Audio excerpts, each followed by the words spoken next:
Hello student, today we will discuss maltose और जिसको बोलते हैं malt sugar. In previous session we have discussed about हमारा क्या फ्रुक्टोज के बारे में, सुक्रोज के बारे में, स्ट्रक्चर वगैरह, उनका प्रॉपर्टी, रिड्यूसिंग नेचर है या नहीं है, ईपीमोर, एनोमोर, ग्लाइकोसाइडिक लिंकेज, बहुत सारे बात हमने डिस्कशन किया था। ठीक है, पिछले 2 लेक्चर में। आज डिस्कशन करेंगे माल्टोज, जिसको क्या बोलते हैं मॉल्ट शुगर।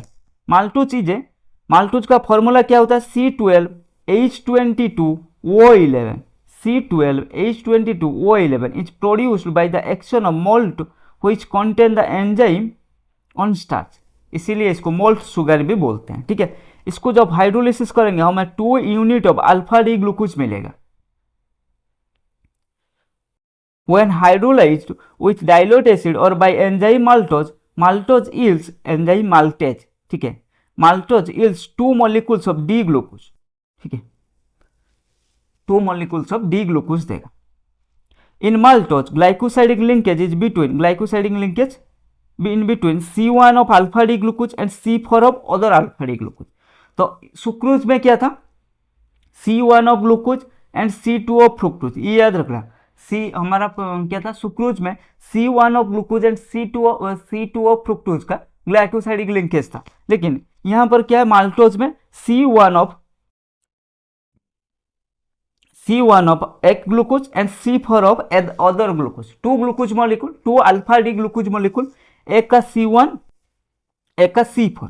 ठीक है, इन दोनों के बीच में ये कंडेंसेशन होगा, मतलब कंडेंसेशन मतलब वाटर चला जाएगा।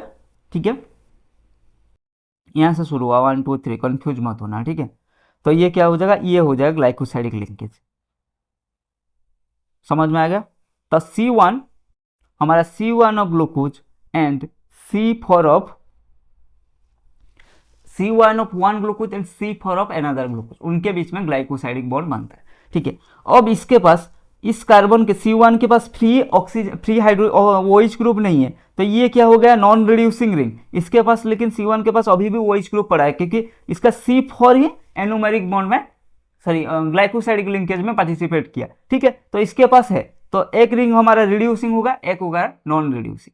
तो ये सब याद रखना। Maltose is a reducing sugar, that is it reduces Fehlinger tolerance reagent. At least one hemiacetal group of the 2 glucose molecule is present। इसीलिए देखो एक रिंग हमारा रिड्यूसिंग है, तो इसीलिए ये क्या हो जाएगा हमारा रिड्यूसिंग शुगर, लेकिन सुक्रोज में दोनों ही रिंग नॉन रिड्यूसिंग थे, तो वो नॉन रिड्यूसिंग शुगर था। माल्टोज हमारा रिड्यूसिंग शुगर है, एंड यह C1 एंड C4, एक का C1 एक का C4 में ग्लाइकोसाइडिक लिंकेज आ रहा है। सुक्रोज में C1 ग्लूकोज का C1 एंड फ्रुक्टोज का C2 में था। ठीक है, तो ये याद रखना C1 C2 में था सुक्रोज में। ठीक है, हमारा माल्टोज में क्या है C1 and C4 of 2 glucose. ठीक है,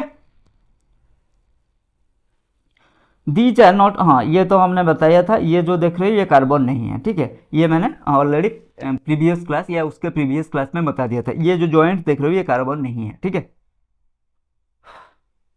अब देखते हैं lactose. Lactose is a disaccharide present in the milk of human, cow and almost all other mammals. सारे मामल्स का मिल्क में हमें लैक्टोज मिलता है। ठीक है, इसका भी फॉर्मूला कुछ ऐसा ही है C12H22O11। हाँ जी sir, it is hydrolyzed by dilute acid or by enzymes lactase to give an equimolar mixture of D glucose and D galactose।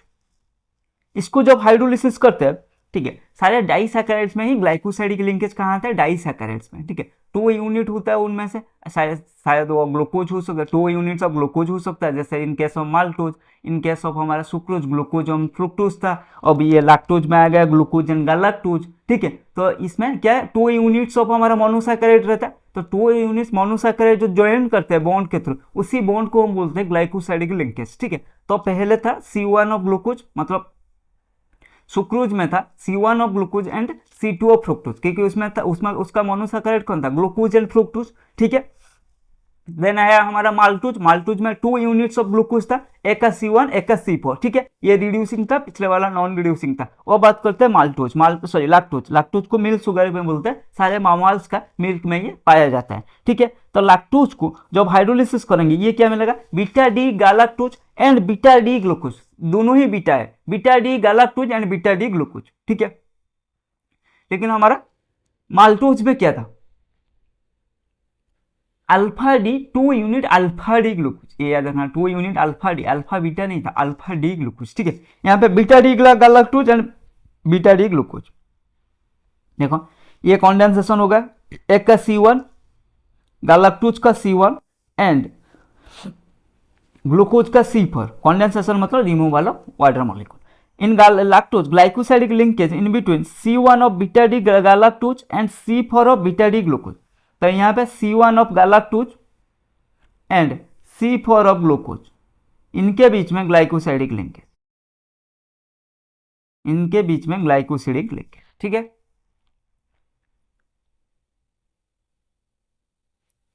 ये होता है ग्लाइकोसाइडिक बॉन्ड।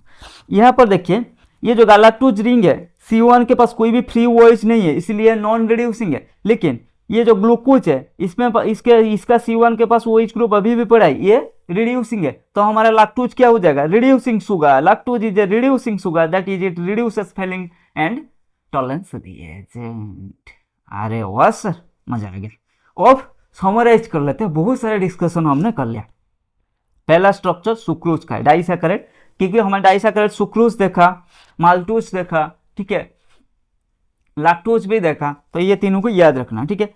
ये सुक्रोज हो गया, देखो याद क्या रखना, सुक्रोज हो गया। सुक्रोज का जो मोनोसैकेराइड होता है क्या होता है, glucose and fructose, glucose and fructose, ठीक है, दोनों मोनोसैकेराइड होता है। उनका जो ग्लाइकोसाइडिक लिंकेज मोनोमेरिक लिंकेज क्या होता है, C1 ऑफ, इसमें क्या होता है अल्फा डी ग्लूकोज, ये याद रखना, alpha D glucose and beta D fructose, alpha D glucose and beta D fructose, ठीक है। ये इसका जो ये नेम के साथ याद रखना, ठीक है, अल्फा डी ग्लूकोज, क्योंकि कभी कभी क्वेश्चन में सिर्फ ग्लूकोज फ्रुक्टोज नहीं देगा, ऐसा पूछ लेगा, ठीक है। तो इसका रिलेटिव कॉन्फ़िगरेशन के नाम से ही इसको याद रखना, अल्फा डी सुक्रोज में alpha D glucose and beta D fructose, ठीक है। तो C1 of alpha glycosidic linkage और मोनोमेरिक लिंकेज क्या होता है इनका, C1 of alpha D glucose plus C2 of beta D glucose. ये दोनों में ही रिड्यूसिंग शुगर, मतलब वो फ्री OH ग्रुप नहीं है, तो दोनों ही मतलब रिड्यूसिंग है, नॉन रिड्यूसिंग है, तो सुक्रोज हमारा नॉन रिड्यूसिंग शुगर है, ठीक है।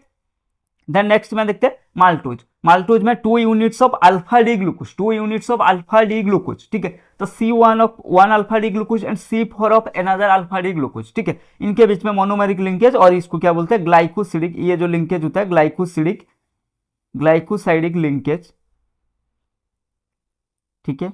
इसमें क्या होता है, ये हमारा रिड्यूसिंग होता है, क्योंकि OH ग्रुप है C1 के पास, इसके पास नहीं है, ये हमारा नॉन रिड्यूसिंग होता है, नॉन रिड्यूसिंग होता है। लेकिन हमारा क्या है, एक तो रिड्यूसिंग है, तो हमारा जो माल्टोज था ये रिड्यूसिंग शुगर, हमारा जो माल्टोज था ये क्या हो गया, रिड्यूसिंग शुगर, ठीक है। Then next one lactose. Lactose में क्या था, beta D glucose and beta D galactose, ठीक है। ये हमारा गैलेक्टोज, ये हमारा ग्लूकोज, मैं शॉर्ट में लिख रहा हूं, ठीक है। तो यहाँ पर जो मोनोमेरिक लिंकेज और ग्लाइकोसाइडिक लिंकेज क्या होगा, C1 of beta D galactose and C4 of beta D glucose, C1 of beta D galactose and C4 of beta D glucose, ये दोनों के बीच में लिंकेज होगा, उसको ग्लाइकोसाइडिक लिंकेज बोलेंगे। यहाँ इसके पास ये C1 है, ये कार्बन नंबर 1 है, इसके पास फ्री OH ग्रुप नहीं है, तो ये रिंग हमारा नॉन रिड्यूसिंग है, ये रिंग हमारा OH ग्रुप है, ये हमारा रिड्यूसिंग है, तो इसीलिए हमारा लैक्टोज है, हमारा लैक्टोज क्या है, रिड्यूसिंग शुगर है, लैक्टोज क्या है हमारा, रिड्यूसिंग शुगर है, ठीक है। सो आज का क्लास में इतना ही, मिलते हैं अगले क्लास में पॉलीसैकेराइड के साथ, स्टार्च, सेलुलोज, ये सब के बारे में बात करेंगे। Keep learning, keep growing.